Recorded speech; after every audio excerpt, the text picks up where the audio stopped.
नमस्कार। आप सबका विश्व संवाद केंद्र के इस पटल पर हार्दिक स्वागत है। मित्रों, इन दिनों राम मंदिर निर्माण का प्रश्न हम सबके मन को अत्यंत प्रसन्नता दे रहा है। हम सब देख रहे हैं विगत 500 वर्ष के हमारे इस संघर्ष की परिणति एक शुभ संकेत देते हुए हम सबके सामने मूर्त रूप ले रही है। आज हम सबका सौभाग्य है कि विश्व संवाद केंद्र के इस पटल पर बातचीत के लिए राम जन्मभूमि तीर्थ क्षेत्र न्यास के न्यासी परम श्रद्धेय कामेश्वर चौपाल जी हमारे पास उपस्थित हैं। हम आज उनसे कुछ बातचीत करेंगे। आपका बहुत बहुत स्वागत है विश्व संवाद केंद्र के इस पटल पर। मैं आपसे बातचीत प्रारंभ करूं उसके पहले थोड़ा सा एक आपके बारे में जितना मुझे पता है और इससे पहले मैंने जितना पढ़ा है, जाना है, तो मेरी थोड़ी सी जिज्ञासा थी कि एक बार पहले तो ये पूछूं कि आपका जन्म बिहार के ठेठ दूरस्थ गांव में सुपौल जिले के एक छोटे से ग्राम में हुआ, तो थोड़ा सा पारिवारिक परिदृश्य कैसा था उसके विषय में थोड़ा जानना चाहूँगा। भारत जिसको शोक नदी कहता है, कोसी जी, उसका एक दियरा क्षेत्र है। उसी दियरा के क्षेत्र में हमारा जन्म हुआ था। 1952 के आसपास का समय रहा होगा। तो उस समय पूरे गांव के लोग खाली कर गए थे गांव को। गांव में नाम मात्र के 5-7 परिवार रह चुका था।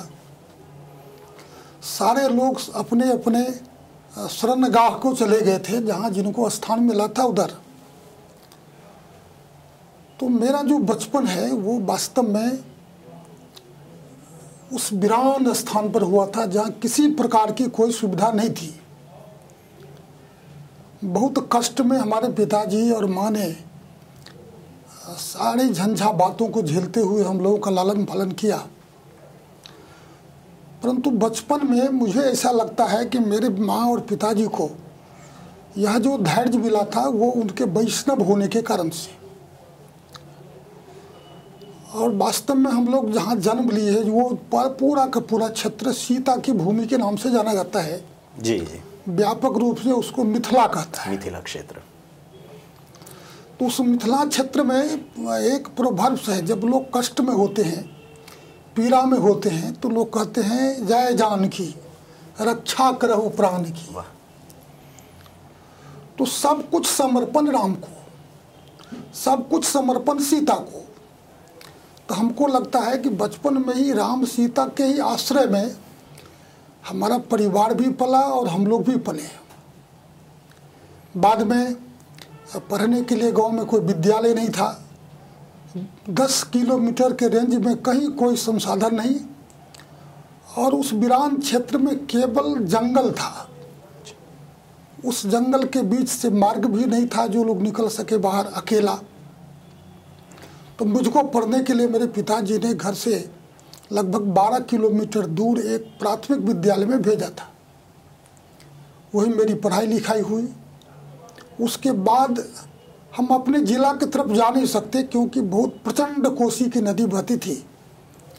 तो हम लोगों की पढ़ाई लिखाई दरभंगा जिला में हुई है, जी, जो मिथिलांचल की मूल भूमि मानी जाती है। तो बचपन से ही वहाँ पर रहने के कारण से संघ से जुड़ा हो गया छात्र जीवन में। तो एक तो वैष्णव परिवार में जन्म था, तो और उस भूमि पर जन्म हुआ जो सीता की भूमि थी, तो राम से लगाव बचपन से ही था। जिस एरिया में वो विद्यालय था जी, उस समय कांग्रेस का सत्ता था वहाँ। जो हमारे लोग थे बाहर राष्ट्रवादी भी, वो बड़ी छुप छुपा के सरकारी सेवाओं में काम करते थे, क्योंकि 1973 तक जी सरकारी अधिग्रहण नहीं हुआ था विद्यालयों का। हाँ, तो प्रबंध समिति के आधार पर में विद्यालय चलता था। तो उस प्रबंध समिति के जो सेक्रेटरी हुआ करते थे सामान्यतया कांग्रेस विचारधारा के हुआ करते थे। उस जिस विद्यालय में हम पढ़ते थे उनके सेक्रेटरी तो पूर्ण रूपेण कांग्रेसी थे। अच्छा, उसमें एक संघ के स्वयंसेवक उनके रिश्ते में तो थे, लेकिन वो आ गए थे उस विद्यालय में शिक्षक के रूप में। अच्छा। उनका नाम था हृदय नारायण यादव। जी जी। तो वो संघ के दक्ष स्वयंसेवक थे, शारीरिक उनकी बहुत अच्छी थी, लेकिन इस बात को प्रकट नहीं करते थे कि मुझको इस विद्यालय से बाहर कर दिया जाएगा। तो उनको शारीरिक शिक्षक के रूप में भी काम सौंपा गया था। वैसे मैथ के शिक्षक थे वो, तो वो पीटी करवाते थे और मैं वहीं छात्रावास में रहता था। और उस समय छात्रावास में हम लोग 5 केवल छात्र रहते थे, तो निकटता बहुत स्वाभाविक रूप से अधिक थी हमारी उनकी। तो वो हमको कहते थे तुमको हम अलग से सो सिखाते हैं, और कहते थे देखो तुम हिंदी के आदेश भी, अंग्रेजी के आदेश भी और संस्कृत के आदेश भी, खेल में तीनों आदेश सीखो। और ये आरवह दक्षा इत्यादि जो आदेश है वो सब मुझे सिखाते थे वो। लेकिन संस्कृत भाषा के नाम पर दक्ष और आरंभ ध्यान में आ गया, सावधान विश्राम के साथ साथ। इसीलिए कि वो वहाँ यदि संघ के परंपरा का पालन करते तो उनको शायद प्रश्न चिन्ह खड़े हो जाते उन पर। जब मैट्रिक पास किया मैं, तो पढ़ने के लिए बाहर जाना था, हमारे आसपास कोई महाविद्यालय नहीं था उस समय। तो उन्होंने एक पत्र दिया मुझे कि आप चले जाओ मधुबनी, वहाँ पर मैं अमुक व्यक्ति को ये पत्र दे देना। तो उस समय कॉलेज के गेट पर संतलाल राजपाल करके एक सिंधी परिवार रहते थे, वो संघ के बहुत समर्पित कार्यकर्ता थे। तो उनके नाम से पत्र दिया गया, मैं वहाँ पत्र लेके गया और उन्होंने मेरी पूरी चिंता की। एक और बात ध्यान में आई थी, आपके मार्गदर्शन में बिरसा सेवा प्रकल्प बहुत यशस्वी हुआ और अपने ही समाज के उन्नयन के लिए काम करना ये सामान्यतः मांग होती है। समाज की भी इच्छा होती है कि हमारे बीच से कोई व्यक्ति पढ़ लिख करके और शहरी क्षेत्र में जाता है या थोड़ा सा नागरीय संस्कृति के संपर्क में आ जाता है तो कम से कम वो अपने समाज को भूले नहीं। और आप सौभाग्यशाली रहे इस दृष्टि से कि बिरसा सेवा प्रकल्प के माध्यम से एक बहुत यशस्वी प्रकल्प आपने खड़ा किया। उसके कुछ कामों के संबंध में थोड़ा सा बताइए कि क्या उस समय किया था और समाज का प्रतिसाद आपको कैसा मिलता था? अपने ही समाज के विकास के लिए आपने जब काम करना प्रारंभ किया। तो संघ की थी। ठीक बात है। आपको ध्यान पर होगा कि 1981 में बड़ी घटना घटी थी देश में, मीनाक्षीपुरम का धर्मांतरण प्रकरण हुआ था। उस धर्मांतरण प्रकरण के बाद संघ ने उसको चुनौती के रूप में स्वीकारा था और उस चुनौती को लेकर के संस्कृति रक्षा निधि योजना का कार्यक्रम प्रारंभ हुआ था। तो उस समय देश से काफ़ी बड़ी संख्या में प्रचारकों को लगाए गए। उस समय तक मैं संघ का जिला प्रचारक हुआ करता था। तो मुझे कहा गया कि अब तुमको सेवा कामों में लगना पड़ेगा और उसी काम के लिए मैं आया बनवासी क्षेत्र में, जो आज का झारखंड प्रदेश हो गया। वहाँ जब आया तो मेरे मन में आया कि केवल दर्शन, भाषण, बौद्धिक के आधार पर मैं वहाँ पर मैं स्थान बनाना कठिन काम है। तो उस समय अपना एक वनवासी कल्याण आश्रम का काम चल रहा था, लेकिन वह पर्याप्त तो नहीं पड़ता था। तो कई नामों से काम हम लोगों ने शुरू किया। तो आपके ही प्रदेश बगल के सीताराम अग्रवाल जी हुआ करते थे, हाँ, सेवा प्रमुख। बिल्कुल बिल्कुल। तो उन्होंने मुझे कहा चौपाल जी कोई संस्था बनाओ और उस बीच में काम करो, अपनी जो सामर्थ्य है उसको करो, हम उस मदद करेंगे। तो उसी समय मैंने 1980 में रजिस्ट्रेशन कराया उसका।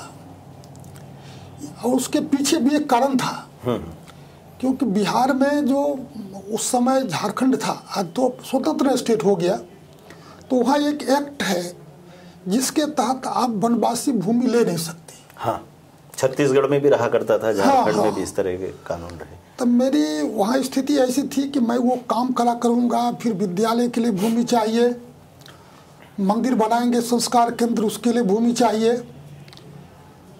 तो वहाँ हमने भैया राम मुंडा जी से बातचीत की, वो वहाँ के बहुत सीनियर लोग हुआ करते थे। तो उन्होंने कहा कि ऐसा करो, इस क्षेत्र में भगवान बिरसा सर्वमान्य एक नेता है, जिनको भगवान के रूप में लोग श्रद्धा से पुकारते हैं।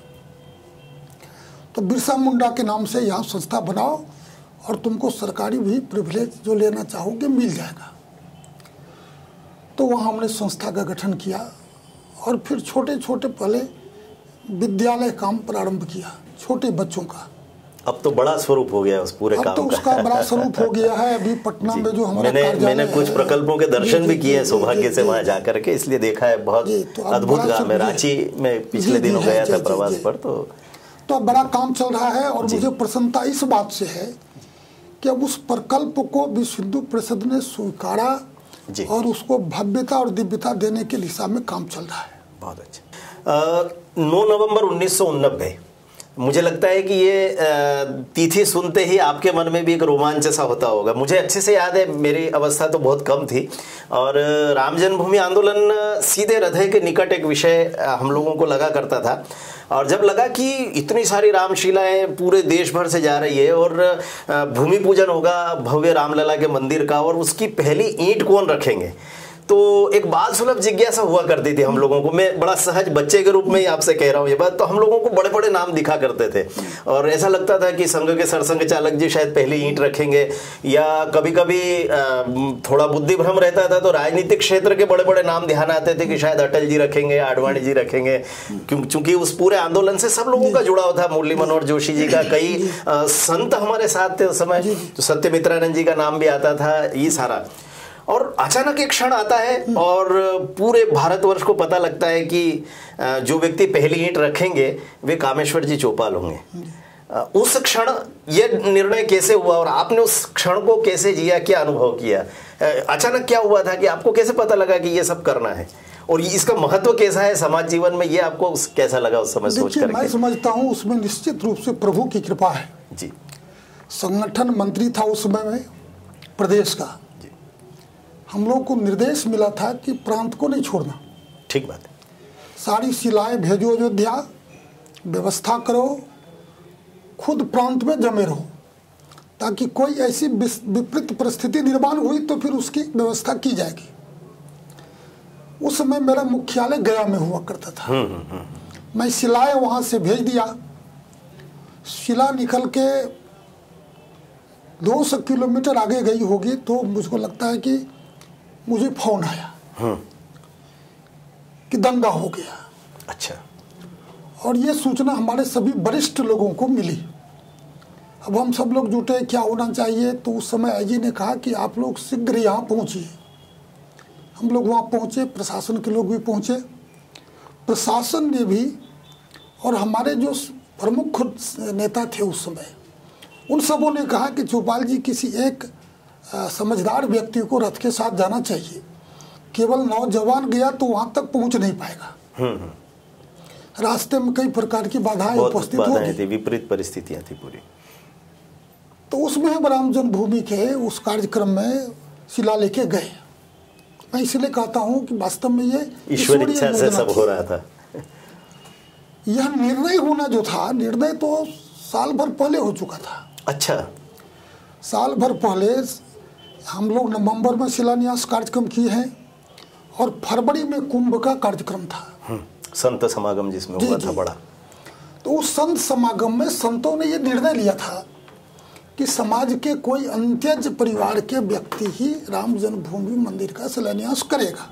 ठीक बात। मुझे भी ये मालूम नहीं, और जब कहा गया कि आपको रहना है क्षेत्र में, तब तो और मालूम नहीं था। मैं भी आप ही की तरह वो आकलन कर रहा था कि कौन करेंगे। प्रभु इच्छा, मैं वहाँ पहुँचा और मैं व्यवस्था कर रहा था। सच समझिए कि जिस समय शिलान्यास का वो क्षण था, वो संघर्ष का काल 2 दिनों से था। हम लोग भूमि को कब्जा किए हुए थे, सरकार चाहती नहीं करने देने, वार्ता चली रही थी दोनों के प्रतिनिधियों के बीच में। अल्टीमेटली ये निर्णय आया कि भाई शिलान्यास होगा। हमारे साथ ये कठिनाई थी कि आपके मध्य प्रदेश के भी एक बच्चे ने आत्महत्या कर ली थी। बिल्कुल। और हमारे बिहार में मेघनाद उराव नाम था उसका। वो अपने घर से अपने देव का दर्शन करके संकल्प लेके गया था, या तो राम जन्मभूमि का शिलान्यास करके आएंगे मंदिर का, या प्राण नहीं तो यहाँ प्राण दे के आएंगे। अब उस शिविर में अफड़ा तफड़ी की स्थिति, वो सब लोग उसको पकड़ के रखे थे हाथ पैर बांध के, और वो आत्महत्या करने के लिए तैयार कि जब राम नहीं तो हम नहीं, जब राम नहीं तो हम नहीं, हम प्राण दे के ही जाएंगे। तब तक मैं रामेश्वर जी माननीय अशोक सिंघल जी के सहायक हुआ करते थे। तो वो खोजते खोजते शिविर में आए। अच्छा। क्योंकि उस समय बिहार की बारिश समाप्त हो चुकी थी, तो हम चले आए थे शिविर में। और इस कारण से कि बच्चे पर कोई है कि सब चला गया देखने के लिए उधर। तो यहाँ आया तो रामेश्वर जी ने कहा कि आपको माननीय अशोक सिंघल जी बुला रहे हैं। और मैं गया तो उस समय परिचय का कार्यक्रम चल रहे थे, मंच संचालन स्वामी चिन्मयानंद जी महाराज कर रहे थे उस समय। तो मुझको ले जा करके राजमाता बैठी थी, अशोक जी बैठे थे, और उस बगल में हमको भी बैठा दिए। तो मैं धीरे से अशोक जी के निकट जाके पूछा कि क्या आदेश है। अब अशोक जी को मैं पूछ रहा था क्या आदेश है कि मुझे मालूम नहीं, कोई काम क्या हो रहा है, क्या करना है, भूमिका क्या होगी, क्या होगी। तब बैठे रहो। अंतिम परिचय कराया मेरा। तो जिस समय अंतिम मेरे नाम का घोषणा हुआ कि अब शिलान्यास इनके हाथों संपन्न होगा, तो कुछ क्षण के लिए मैं संज्ञा शून्य हो गया, भावुक हो गए। मुझे लगा कि भाई यहाँ इतने बड़े विराट संत बैठे हैं, सारे लोग बैठे हैं, और संस्कार के कारण से मन को लग रहा था कि जब ये सारे संत हैं तो मेरे जैसे लोगों से ये काम क्यों। लेकिन आदेश तो आदेश था। शिलान्यास किया, और शिलान्यास करने के बाद हमको जैसा याद है कि पहले व्यक्ति हमको आए मिलने के लिए विश्वेश तीर्थ जी महाराज। वो कद के छोटे थे। आए तो मुझको ऐसे पकड़ के गले लगा लिए। हाँ, गले लगा लिए। अब पीठ ठोक के कहे कि देखना, बहुत बड़ा जिम्मेदारी तुम्हारे कंधे पर डाली गई है। नींव के पत्थर कभी हिलते नहीं। क्या बात है। इस संकल्प को सिद्ध करके दिखाना अपने जीवन में। और मैं समझता हूँ कि मेरे पूर्वजों का पुण्य ही था। सच बात है, सच। कि 33 वर्षों के कालखंड में इतने उतार, इतने चढ़ाव, नाना प्रकार की बात। और वो भी तो मुझे ये लगता है कि सामाजिक जीवन में अन्य क्षेत्र में रह के भटकाव कम होता है। शिलान्यास के बाद मुझे ऐसे क्षेत्र में भेजा गया जहाँ भटकाव ही भटकाव है। मैं अभी वही प्रश्न आपसे करने वाला था कि सामान्यतः समाज जीवन में थोड़ी सी सक्रियता होती है, और जैसा आपके लिए हालांकि उस तरह का आंग्ल भाषा का शब्द प्रयोग करना बड़ा तुच्छ सा लगता है, लेकिन सेलिब्रिटी बनने की प्रयास करता है व्यक्ति। और आप तो उस एक क्षण के बाद हो ही गए थे। आपके परिचय का दायरा जिस तेजी से बढ़ा था, तो राजनीतिक क्षेत्र के लोग तैयार रहते हैं ऐसे समय कि कहीं ना कहीं ऐसा कोई बड़ा नाम हो तो वो एक हिस्सा कैसा रहा आपके जीवन का। तो राजनीतिक क्षेत्र के लिए लोग लेकर के गए आपको काम करने के लिए। वही मैं कह रहा था आपको कि राजनीतिक क्षेत्र में फिसलन ज्यादा होता है। हाँ। कई अपने भी लोग कहते थे अरे इतना बड़ा परिवर्तन हो गया, जिस राम के कारण से सत्ता परिवर्तित हो गया, तुम यही के परे हो। तो मैं भगवान का स्मरण करता था ताकि प्रभु मुझे भटकाने के लिए ये प्रयास चल रहा है। सच है। आप मुझे सहारा दीजिए। और मैं आज इसलिए प्रसन्न हूँ कि 33 वर्षों में मेरे जीवन में कभी कोई भटकाव नहीं आया। वाह। और कभी मन में नहीं आया कि मेरे हाथों ये कार्यक्रम हुआ है तो मुझे कोई इसका यश मिले, मुझे कुछ प्राप्त करने का कुछ मन में आया भी नहीं। बस जीवन धन्य मानता हूँ कि मुझे उस काम को करने का अवसर मिला। और परमात्मा की इच्छा थी, जैसा मैंने कहा, मुझे तो उस कार्यक्रम में जाना भी नहीं था। सच बात है। एक प्रश्न थोड़ा सा भिन्न प्रकार का है। मैं चूंकि मनोविज्ञान का भी विद्यार्थी हूँ, बच्चों का मनोविज्ञान ज्यादा पढ़ता हूँ, लेकिन बड़ों के मनोविज्ञान से जुड़ा हुआ प्रश्न। आप 11 वर्ष विश्व हिंदू परिषद के संगठन मंत्री रहे, जिला प्रचारक रहे, विद्यार्थी परिषद में काम किया। संघ की जो कार्यशैली है उसके बारे में पूरी दुनिया जानती है कि वहां पर जाति पाति को लेकर के कोई प्रश्न कभी खड़ा नहीं होता है, पूछा ही नहीं जाता, बल्कि मालूम भी नहीं होता है कि हम जिन मित्रों के साथ, कार्यकर्ताओं के साथ काम कर रहे हैं वो कौन सी जाति समाज से संबंध रखते हैं। और ऊंच नीच को लेकर के डॉक्टर अंबेडकर जी का कथन प्रसिद्ध है, गांधी जी का वर्धा वाले शिविर में जाना, ऐसे सारे। आपको कभी ऐसा नहीं लगा कि जो संघ कभी जाति पाति की बात नहीं करता है उसने अनायास मुझे ही क्यों अवसर दिया, और इसका परिणाम समाज पर कैसा होगा मनोवैज्ञानिक रूप से, कि समाज क्या सोचेगा? क्या संघ भी जाति के बारे में विचार करने लगा है? ऐसा है, संघ राम के चरित्र को जीता है। हाँ। और इसलिए राम कभी ये नहीं कहा कि मैं सबरी के घर जाऊंगा। ठीक बात। राम ने कभी घोषणा नहीं किया था कि मैं निषाद को गले लगाऊंगा, मैं जटायु को तात कहूंगा। राम ने अपने आचरण के माध्यम से यह सिद्ध किया कि राम सबके हैं।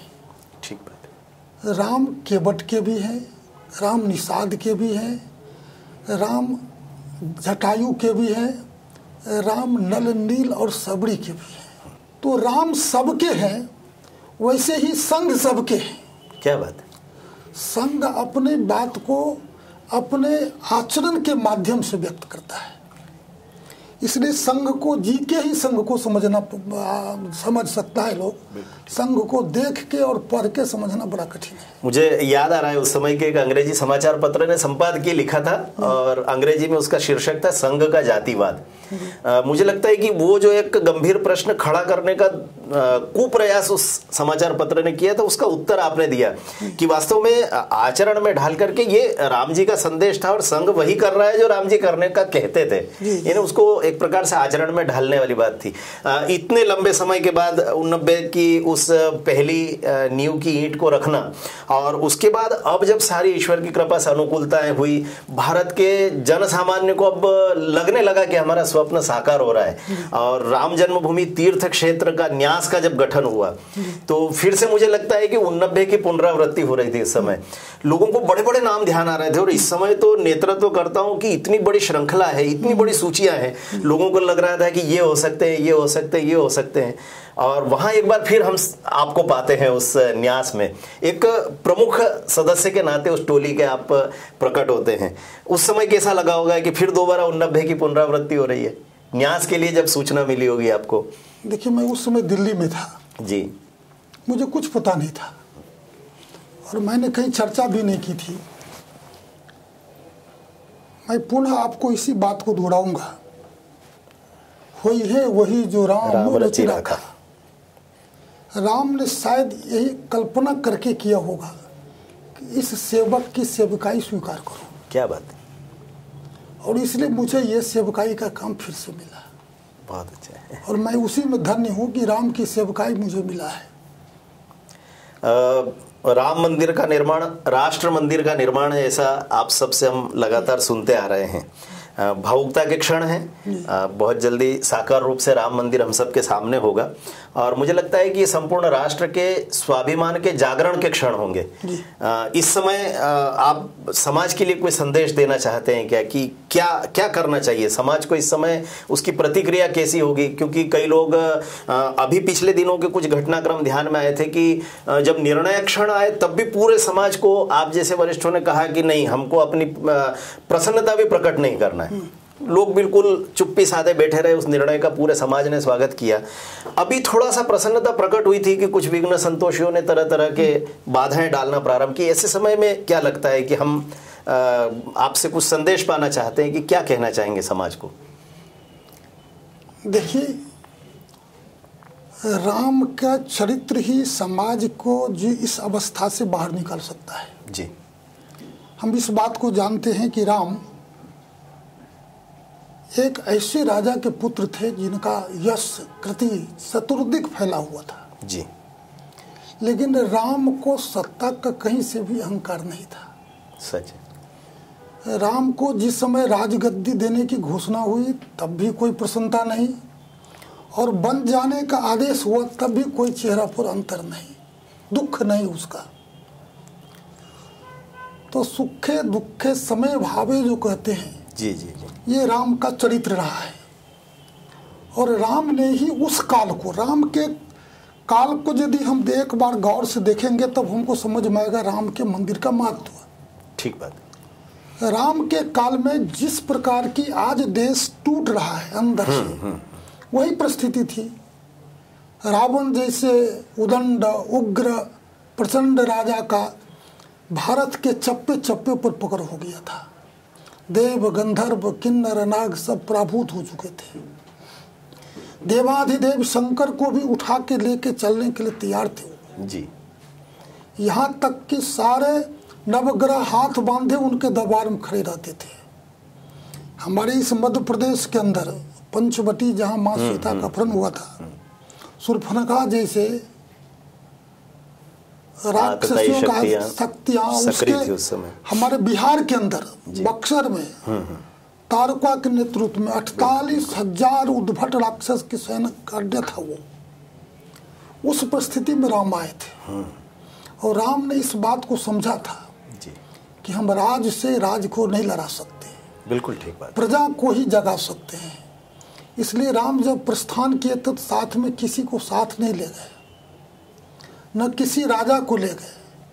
यहाँ पंचवटी से सीता का हरण हुआ, तीन के ननिहाल तो यही थे, ज्यादा निकट था वो तो, ज्यादा निकट था, वहीं से सेना बुलवा लेते। लेकिन उन्होंने वनों में जाके, गाँव में जाकर के लोगों को जगाया, संगठित किया, और जो अवहेलित था, उपेक्षित था, अनादरित था, उसके अंदर वो तेज पैदा किया कि रावण जैसे दुर्दांत राक्षस पर विजय प्राप्त किया। मैं समझता हूँ कि राम मंदिर समाज के अंदर जो आज दूरियां बढ़ रही है, जिसकी चर्चा कुछ देर पहले हम लोग किए जी, इसका उसका जो भेद है, दलित का, सवर्ण का, अगरा का, पिछड़ा का, ये सारे कुछ सोहा हो जाएंगे राम के इस ममत्व में, क्या बात, राम के रामत्व में। जी जी। इसलिए राम शक्ति का जागरण आवश्यक है, और हम इसीलिए संकल्पित भी थे कि राम के मंदिर बनाने के लिए पूरे देश का संकल्प, नहीं तो राम के सभी भक्तों का संकल्प। ठीक बात। इसलिए विश्व के 70 देशों से राम शिलाएं पूज के आई थी। पूजित होना माने संकल्पित होना, ठीक बात है। और इसीलिए अभी जो ये कार्यक्रम है जिसमें हम 5.25 लाख गांव जाएंगे, 13 करोड़ परिवार से मिलेंगे, हाँ। उसके पीछे का अर्थ है कि सबों का समर्पण। ठीक बात है। तो जब राम का मंदिर सबके संकल्प और सबके समर्पण से बनेगा, तो वहाँ से प्रेरणा के केंद्र भी सबको समाहित करके साथ चलने का बन के खड़ा होगा। इसलिए मैं समझता हूँ कि सबों को राम जन्मभूमि के इस मंदिर निर्माण में समर्पण केवल पैसे का नहीं, ठीक बात है, अपने अंदर दोष का भी, अपने अंदर त्याग, सबका समर्पण करें, ताकि राम मंदिर के बाद जो देश का वातावरण हो वो राममय हो और भव्य दिव्य समाज खड़ा हो, जिसकी कल्पना हमारे प्रणेताओं ने की थी कि यह देश बनाएंगे ऐसा, आज़ादी जिसमें खिलती हो, पग पग पर पुनः प्रयाग बढ़े, नंदन कानन है सरसाना, फिर राम राज्य है भारत का, उजरे कानन में बिकसाना। तो यह भारत में फिर से राम राज्य का श्री गणेश होगा, राम मंदिर निर्माण के साथ साथ।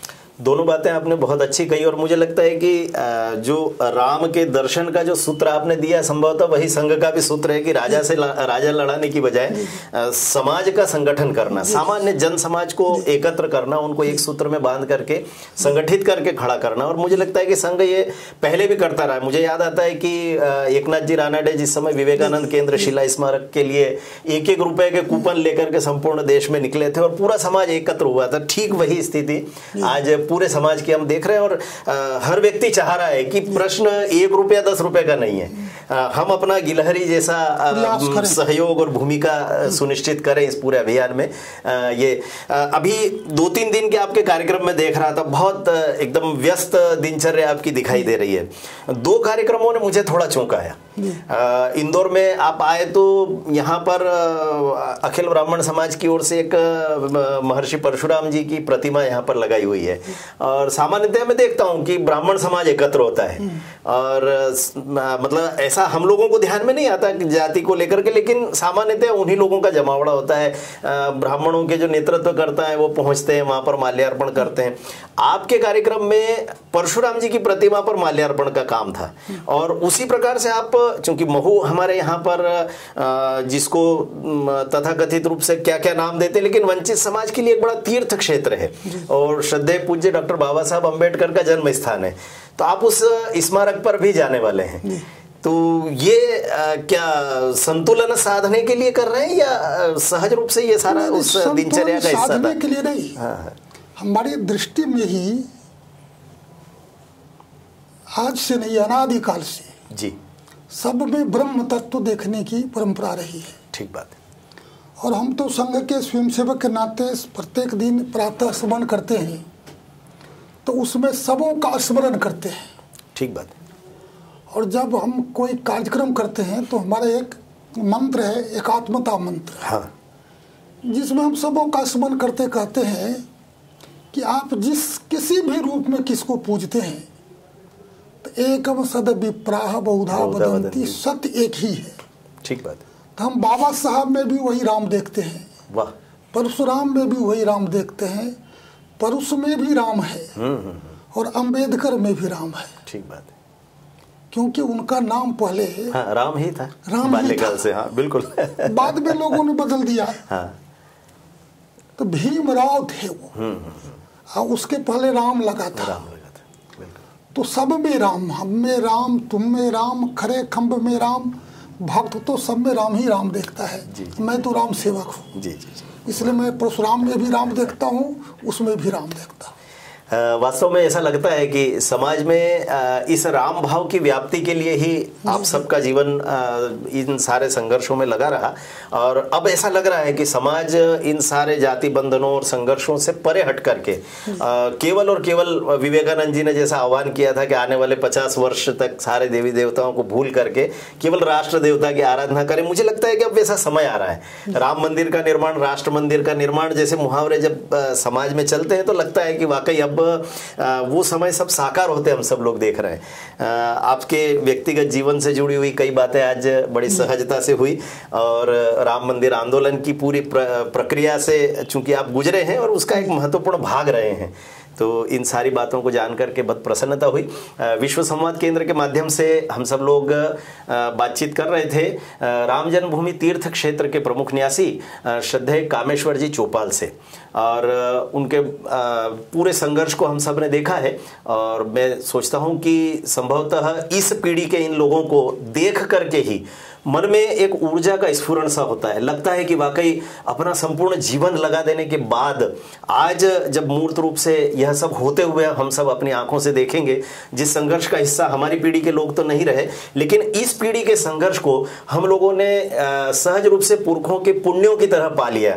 और कुछ अंतरंग चर्चाएं राम जन्मभूमि आंदोलन से जुड़ी हुई हम सब लोगों ने की, और बहुत बहुत धन्यवाद आपका, बहुत बहुत आभार, नमस्कार।